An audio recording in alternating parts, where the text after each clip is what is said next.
Good? All right, hopefully you're having fun. I know it's hard sitting still for this long. I even have a hard time doing it, and I'm not, 16, however old everybody is. I've been doing it for much longer than you have. So I'm going to talk a little bit about exploring the brain today, and just really briefly, it's one of the areas that my team and I work in, and I think it's pretty cool. So to start off, my name is Heather Orser. I am a senior engineering manager at Medtronic. And like all of you, I went to high school in Minnesota. I graduated from Lakeville. Before it was north and south, it was just Lakeville. That's where I went.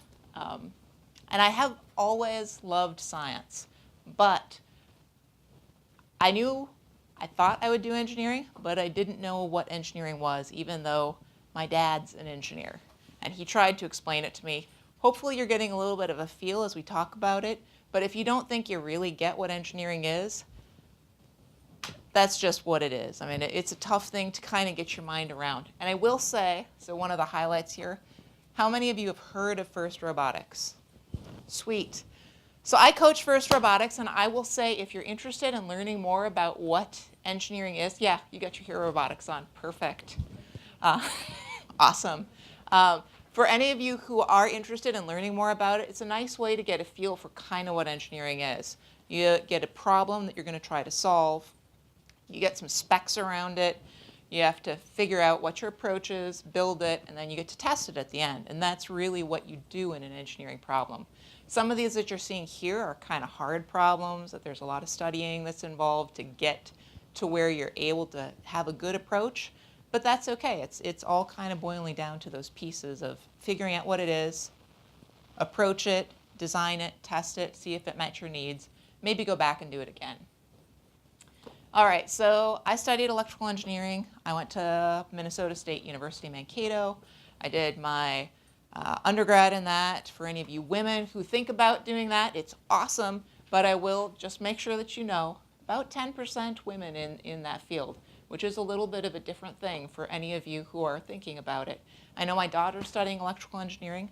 I think it's awesome and more women should study it, but for whatever reason, it's traditionally not been as high as it should be.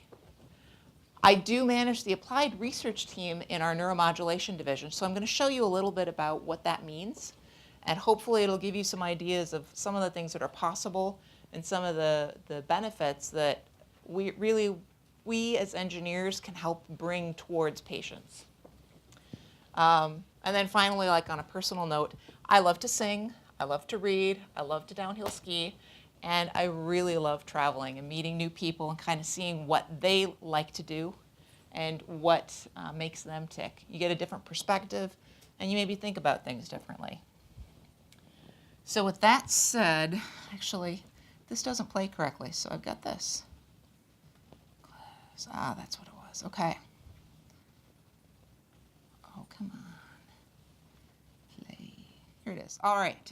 So what you're seeing here is a patient that suffers from a movement disorder that's called essential tremor.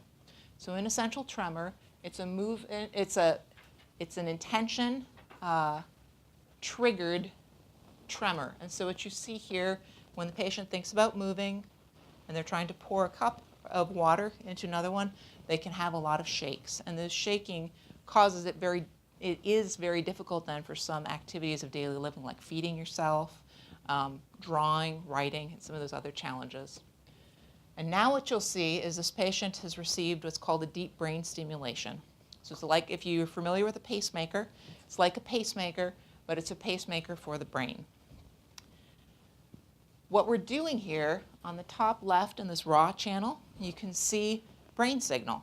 So this is deep within the brain in an area called actually, no, this one's in the motor cortex. So on the top of your brain, there's your area of the motor cortex, and we're looking to see, is he thinking about moving?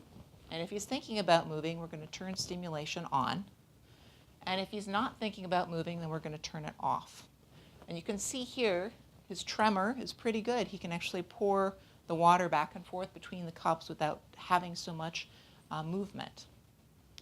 Now this is a very, very, very challenging problem. People don't really know what to expect in different parts of the brain.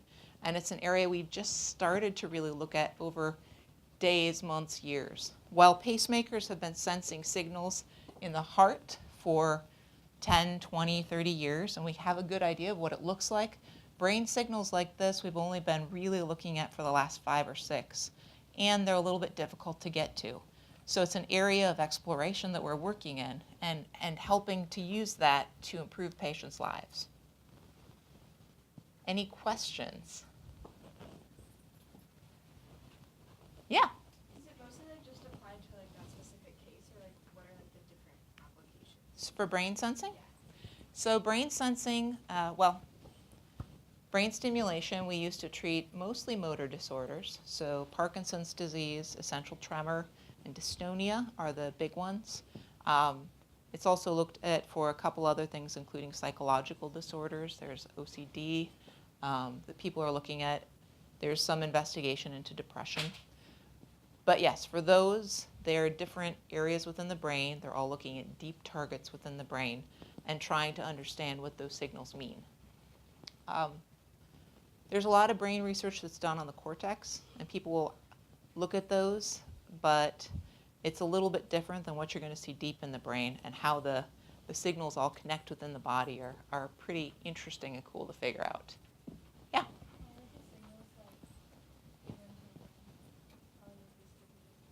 How are they distributed in your brain? So for this, there is a lead. It's a very flexible, thin lead that's inserted, goes in about 10 centimeters into the structure that you're trying to use. So a lot of this work, if you go in and look at neuroscience history or medical history around these, people figured out because individuals had strokes in certain areas, and then they had a deficit. They said, oh, so this area must have significance for the function of language or for the function of movement. And then they would explore that for people who really needed help by maybe doing additional brain surgery. And it's kind of been guess and check, in all honesty. There's a lot of challenges in brain science because there's not a lot of visibility. It's a huge area. You're talking about like billions of neurons.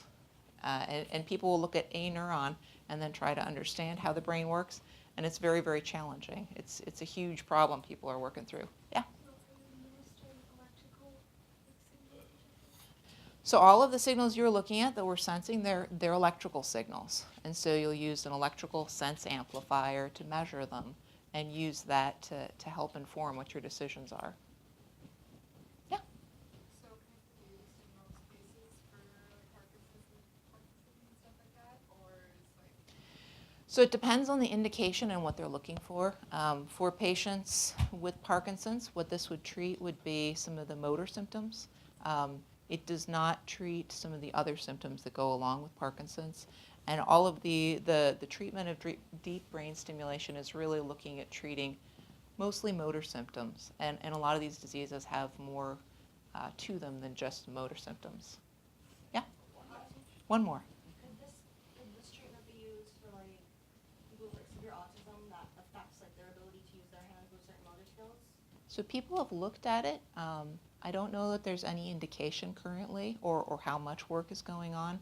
I think some of the challenges with a lot of these diseases is teasing it out so that it's separate enough that you're doing the right thing, because autism has a huge range of symptoms, and so trying to indicate for autism is not quite specific enough. But I know it's being investigated.